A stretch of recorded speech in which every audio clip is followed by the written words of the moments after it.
Другари и другарки, започнува Редкаст. Уживајте. Добро вечер, драги луѓе. Добро вечер, Редкастери. Јас сум Кирил Трајковски Максим, а вие го гледате 11-тото издание на Редкаст. Кој ќе биде мој гостин, дознаваме за кратко. Прво се разбира да си го поздравиме и нашиот спонзор. Тоа се момците од Клима Лайф, кои се експерти за нови брендови на клими, за нивно сервисирање и одржување. Доколку се уште не сте си набавиле клима, сега е вистинскиот момент да се јавите на 075 660092, а момците ќе се погрижат за се останато. Вечерва во Редкаст ни доаѓа пратеникот од Левица Сашко Јанчев, гостин кој ретко зборува бесцелно, а вечерва и текако имаме што да зборуваме со него. Главна причина за која што го повикавме е прв пат јавно да позборуваме за сообраќајната несреќа која се случи од неодамна. Добро вечер, Сашко, добре ни дојде во Редкаст. Добро вечер, добро ве најдов. Сашко, ти досега јавно не зборуваше на темава, беше повлечен. Кажи ми, од каде сакаш да почнеме? Па, не сакав да разговарам на темава јавно, затоа што ова е ситуација во која што има потресено најмалку 3 фамилии и уште еден куп познаници. И лично знам како е во една ваква ситуација, кога те навраќаат на тие моменти кои што и онака не можеш да ги тргнеш од глава, се мачиш да ги тргнеш од глава, и знам како ми е мене, не можам да замислам како им е на другите. И од таа причина не сакав јавно да зборувам, но по тоа прашање работите отидоа по гјаволите, и тоа благодарение на власта, која што уште од прв ден почна да го користи случајот за политички прогон против мене, без обзир дека не сум само јас во приказнава. И еве како одеа работите уште од прв ден. Сообраќајната незгода се случи на 14 пополнок навечер и уште сабајле во 10 саат ВМРО-ските медиуми почнаа да пуштаат надувани вести, и еве се што пишуваше во тие вести. Пишуваше дека сум возел бесно со шкрипење на гуми и огромна брзина, дека сум прегазил мотоциклист, дека полицијата испитува колку промили алкохол има во крвта, значи има алкохол, сега испитува колку има, дека откако сум станал пратеник сум купил многу бесен джип, дека сум бил приведен во станица и што уште не. Па ајде да одиме по ред со се ова, да видиме што од ова е точно. Да одиме прво со тоа дали имало алкохол или не. Мене ми зедоа примерот си крв, урина и дуве на дрегер, и податоците го кажуваат следно, дека во урина и во крв има 0,00 промили алкохол. Исто така направена е анализа дали има присуство на метаболити од тетрахидроканабинол, опијати, хероин, морфиум, кодеин, наброени се сите, и утврдено е дека кај Сашко Јанчев не е утврдено присуство на метаболити, дроги и психотропни супстанции. Наредно, дека сум возел бесно со шкрипење гуми и огромна брзина, во вештиот наод, кој што беше нарачан од обвинителство, стои дека брзината на движење на ПМВ Hyundai Tucson, тоа е моето возило, непосредно пред незгодата и во моментот на контактот изнесувала околу 24 км на саат. Сега кажете ми вие какво е тоа бесно возење со шкрипење гуми, со огромна брзина со 24 км на саат. Друга приказна која што ја пуштаа е дека сум прегазил мотоциклист. Исто така, во исто вештачење стои дека утврдено е дека од штетата ударот на моето возило е во предна десна страна, а ударот на мопедот е во неговиот преден дел, односно дека сме се движеле во иста насока и дека ударот дошол од позади. Значи, во мојот правец на движење и мојата брзина не придонесува ништо повеќе кон силата на ударот од брзината на мопедот. Како може човек да прегази некој кој што доаѓа од позади? Не знам, мене таа физика не ми е јасна. Друго беше дека откако сум станал пратеник сум купил бесен джип, моето возило е 2005 година производство. Старо е 20 години и вреди од 4,5 до 5.000 евра. Не знаеш каков е тој бесен джип, дури ставаа слики од најнови. Hyundai Tucsoni, да. Исто така пишуваше дека сум приведен во станица, тоа мене никој не ме однесе во станица, после лекарскиот преглед во градска болница, јас тргнав да си одам дома. Мене ми се јави од полиција да одам во полиција, јас сам отидов во станица, кај што ме задржаа 15 сати. И што уште не. И зошто се правеше сето ова во денот, се правеше за да се спреми терен во јавноста, медиумски да бидам осуден, за да може ВМРО на пресконференција поручекте истиот ден да бара оставка од мене. Не си го прашаа министерот за внатрешни што бараат малолетници без возачка, без технички исправни возила, со нерегистрирани возила како учесници во сообраќај, ама ете, Колку што знам, украдено било. пишува дека нема собственик, значи без собственик е. И за ова не ги заинтригира, не си го прашаа министерот, ама ете, многу се секираат за безбедноста во сообраќајот и побараа оставка од мене. И ова се случи само првиот ден. Наредниот ден, на интервју на телевизија, премиерот спомна за несовесно возење од моја страна и суптилно ми се закани со обвинителство. Во 4 саат ударен термин на вести на национална телевизија. И се тоа се случи во првите 2 дена. Отпосле они пробуваа да го отворат случајот, секој пат медиумски кога им одговара и секој пат наметнуваат тема дека јас некого сум прегазил. Значи наметнуваат таков наратив. Отидоа до таму што случајов пробаа да го споредуваат со несреќата во Кочани. На 9 декември имаше анкетна комисија за Кочани во собранието. И таа недела, пред таа недела, од ВМРО-ските пратеници во ходници добивме закана. Чим левица го отвора случајот за Кочани во собрание и ние ќе удриме по Јанчев во врска со сообраќајната несреќа. И на крајот од таа недела стигна она барање за одземање на имунитет. И сега гледајте го ова, барањето стига на 5 декември. До 10 декември ништо не се зборува во медиуми за тоа барање. Дури и јас на 10 декември го видов барањето. А зошто не се зборува до 10? Затоа што го чуваа за анкетната комисија која што беше ден претходно, на 9 декември. ВМРО-вците имаат план да инсистираат преку родителите на загинатите во Кочани, Димитар Апасиев да се тргне од председавач на таа анкетна комисија и ако тоа им успееше, по службена должност требаше јас да ја водам таа комисија, затоа што јас сум заменик председател на таа комисија. И они за таму го чуваа ова барање, да го читаат таму на говорници и наместо темата да биде Кочани на анкетната комисија, да биде мојата сообраќајна несреќа. И ова го прават оние кои што сите кои што протестираа кога се случи несреќата во Кочани, кои што ги нарекуваа лешинари и некрофили. Ова се тие исти луѓе што го прават тоа без никаков осет. И на крај се случи да научам од медиуми дека има обвинителен предлог против мене. И тоа се случува на одберен датум, на 20 декември, сабота, викенд, нема вести, намерно го пуштаат во медиуми на 20 декември, за да фати убава веста. Сите се дома, нема вести, ова ќе биде главна вест. А јас, официјално обвинителниот предлог, кој обвинет, го добив 20 дена покасно. Значи, истурува информација од обвинителство, а јас како обвинет не знам, официјално го добивам предлогот 20 дена покасно. Сето ова се случува во врска со случајот. Добро, Сашко, што е целта на сето ова? Која е поентава? Па целите се две. Едната цел е да наметнат јавен наратив дека сум виновен, уште пред да дојде судење, да го создадат оној феномен суд на толпа, за да прават јавен притисок врз судечкиот судија што ќе биде.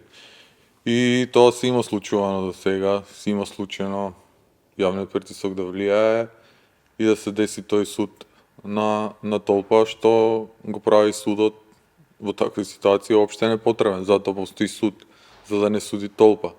Втората ситуација, втората цел на сето ова е за мене политички да ме покорат, да ме починат, да ме ја покорат политичката волја на волјата на ДПМН.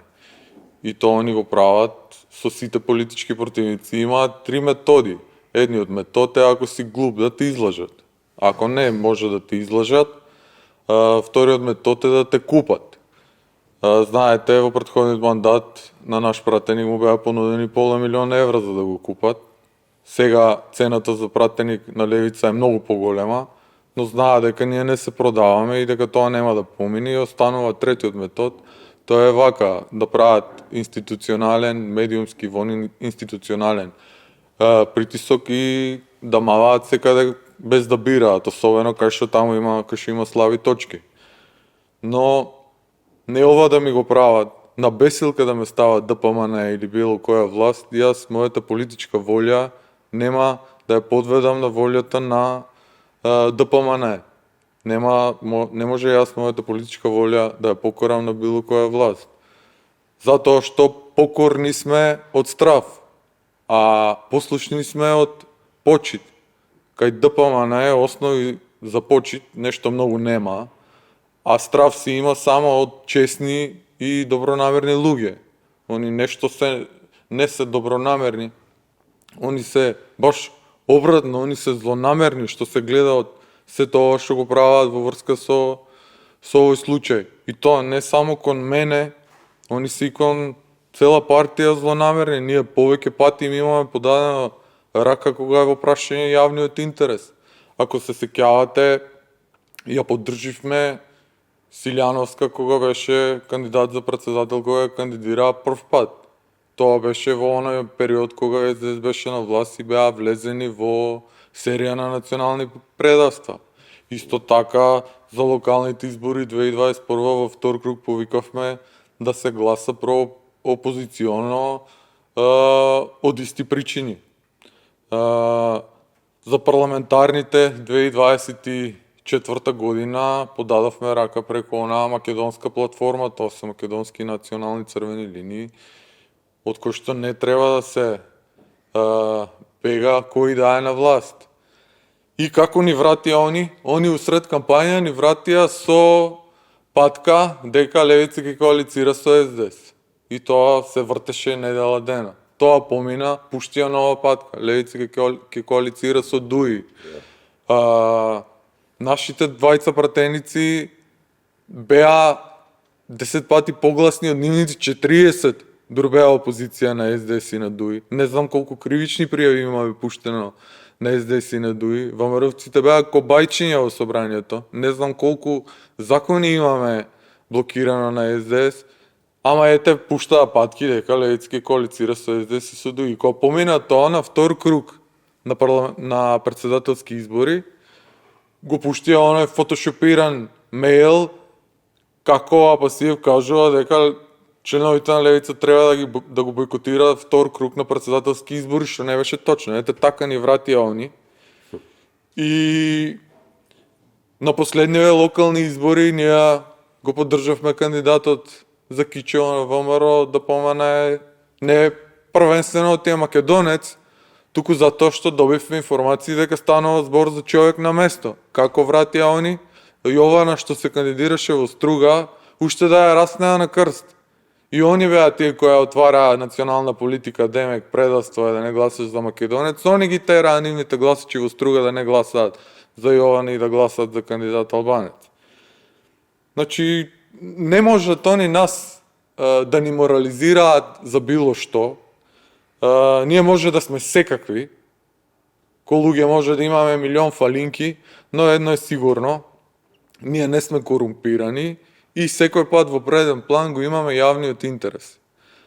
Кај нив повеќе од често личниот интерес е на прв план и тоа на штета на јавниот интерес. Значи, не може ние нашата политичка волја да ја согласиме со морализирање или некаква морална вертикала на ВМРО ДПМН од проста причина што таква морална вертикала која што нас може да ни суди во ВМРО ДПМН не постои. Они се наизменично во изминатите 30 години на власт и од нив е државата на вакво дередже. Не е од нас државата на вакво дередже.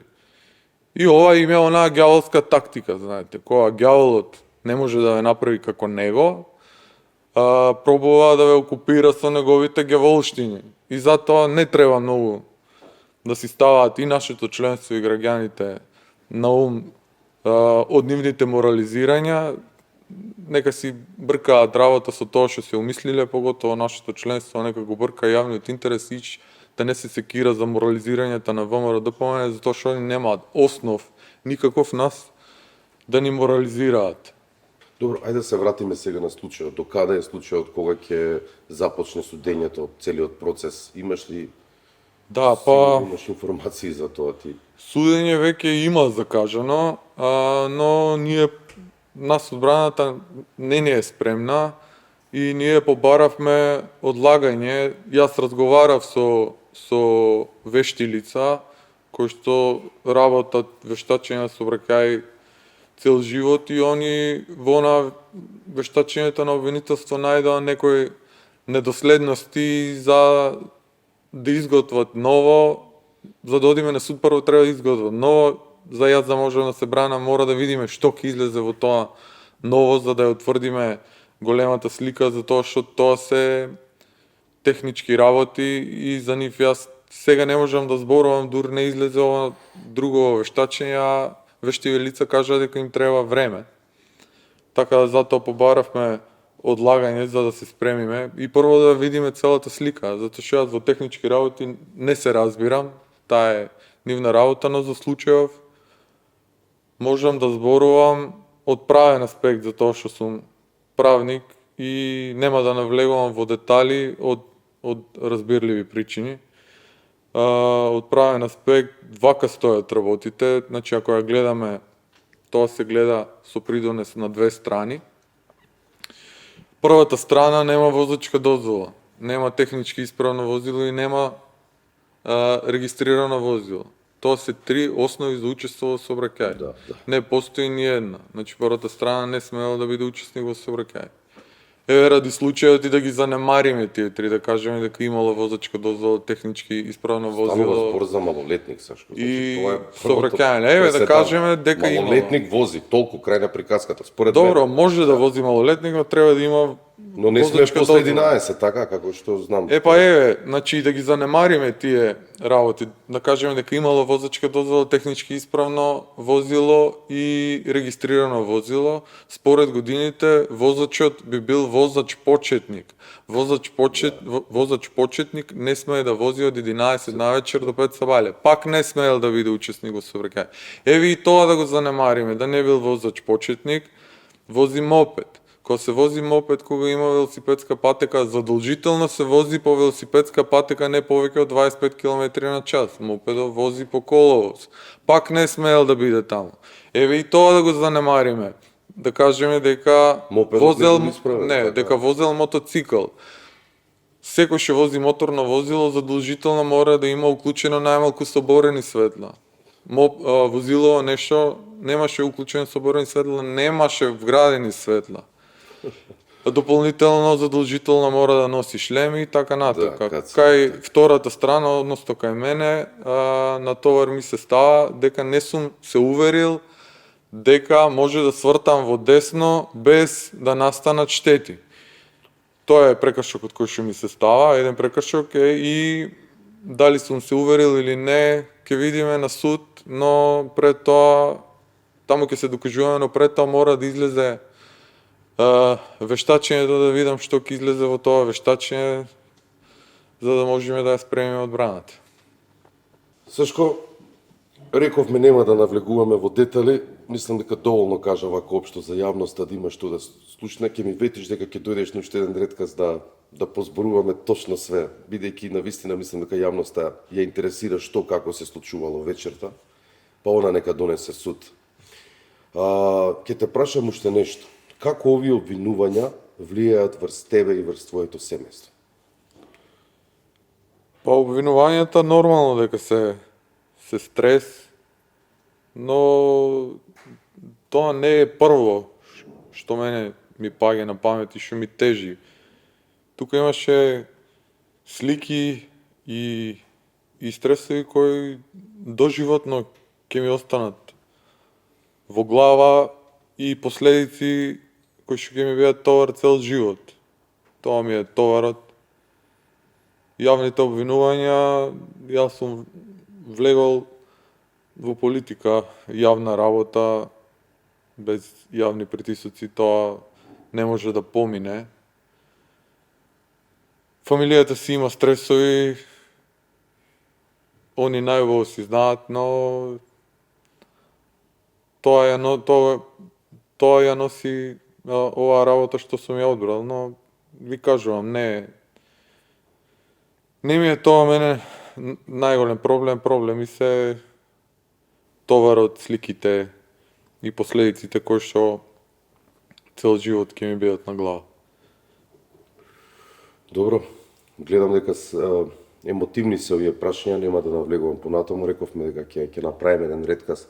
Ајде нека започне процесот, па ќе видиме како ќе тера. Јас искрено, иако знам дека во Македонија правдата и вистината е ставена во сенка, засенета од сите страни, но нели има едно правило дека секогаш правдината си го наоѓа патот и верувам дека правично ќе се суди и ти посакувам, како се не знам, лупа е, успех, среќа, не, сакам само правдата да победи.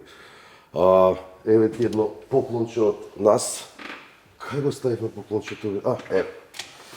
Ова е чаша од Редкаст, веќе втора поред. Благодарам. Ти беше и гостин во прва сезона, сега ќе имаш и со друго лого, па понатаму и со друго. Нешто за крај чисто. Порака до гледачите, секогаш прашувам од гостинот доколку имаш, доколку не да одјаваме емисијата. Ништо, да се сите живи, здрави и на број. Така. Драги гледачи, тоа беше Сашко Јанчев од Левица. Вечерва разговаравме за еден тежок настан. Иако беше кратко интервју, мислам дека доволно податоци ви кажа Сашко, сега не ќе се да открива нормално, затоа што не е ни почнат судскиот процес.